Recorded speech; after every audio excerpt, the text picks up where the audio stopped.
Hoje a gente vai mergulhar numa ideia muito poderosa, a de que o ambiente em que a gente vive não é só um plano de fundo. Ele molda ativamente quem nós somos. Bem, essa é a essência da antropologia ecológica. Já pararam para pensar nisso? Por que as culturas são tão, mas tão diversas no mundo todo? O que faz um grupo de pessoas se organizar de um jeito, comer certas coisas, acreditar em outras, enquanto um outro grupo lá do outro lado do planeta desenvolve costumes que não têm nada a ver? Então, uma resposta bem forte para essa pergunta vem de uma área chamada antropologia ecológica. A ideia principal é até simples, mas o impacto dela é gigante. Pensa assim, o nosso ambiente não é só um palco passivo onde a vida acontece. Não, ele é uma força ativa que realmente esculpe o jeito que a gente vive, pensa e se organiza em sociedade. Para a gente entender bem de onde veio essa ideia, a gente precisa voltar um pouco no tempo e conhecer os pioneiros, as mentes que foram as primeiras a conectar esses pontos entre ecologia e cultura. E essa história toda começa com um nome-chave: Julian Stewart. Ele é considerado, assim, o pai da antropologia ecológica. Foi o Stewart quem pegou essa ideia e deu uma forma mais científica, mais objetiva para ela.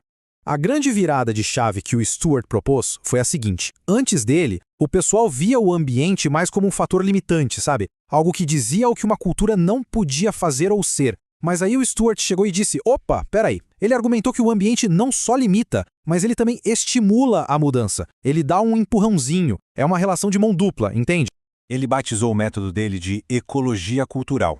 A lógica é que as culturas vão criando coisas novas para se adaptar ao meio onde elas estão. As necessidades do ambiente são um motor para essa mudança. Só que, e aqui está a parte genial, quando a sociedade se adapta, ela acaba mudando o próprio ambiente. Isso cria um ciclo de feedback que não para.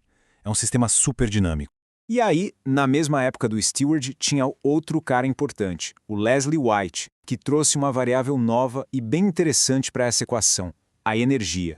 Para White, a coisa toda era sobre energia. Ele basicamente dizia que a função da cultura é garantir que o grupo sobreviva e que o desenvolvimento de uma cultura podia ser medido pela capacidade dela de capturar e usar a maior quantidade de energia possível. O ambiente, nesse caso, era a grande fonte dessa energia toda.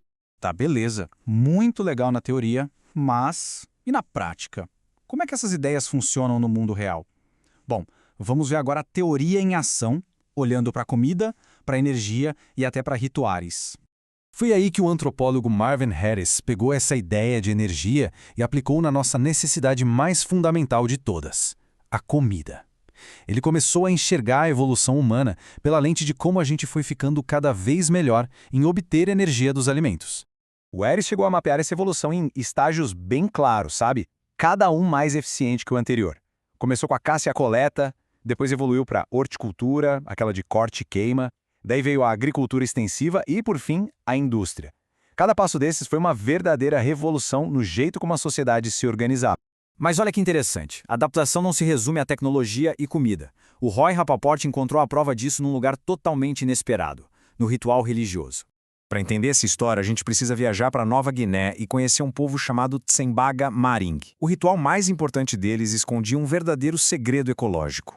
De tempos em tempos, o povo Tsembaga faz uma festa ritual gigantesca, onde eles sacrificam um monte de porcos para homenagear seus antepassados. Olhando de fora, parece um ato de fé, né? Uma coisa de crença, de tradição.